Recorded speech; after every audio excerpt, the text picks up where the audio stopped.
Grazie a tutti per essere qui stamattina. Noi appunto vi presenteremo al momento gli scavi di ricerca dell'Università degli Studi di Genova e appunto andremo a vedere parte dell'area su cui l'università indaga a partire dagli anni 90. Principalmente ci troviamo nel quartiere nord-occidentale della città, che era già stato interessato da alcune ricerche tra gli anni 50 e gli anni 60 e poi successivamente appunto a partire dagli anni 90 è stata indagata dall'Università di Genova. Come potete vedere è un quartiere con una doppia vocazione, vi ho fatto venire qua infatti perché è un po' più panoramico, si riesce ad avere un bel colpo d'occhio e come potete vedere è un quartiere che noi amiamo dire che ha una doppia vocazione. Una parte che è una struttura principalmente insediativa, come quella in cui stanno operando i nostri ragazzi, e un'altra parte invece che ha una valenza più commerciale.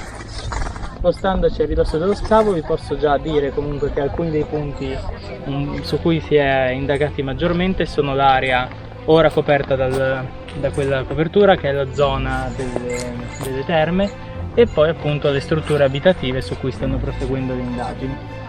Venite.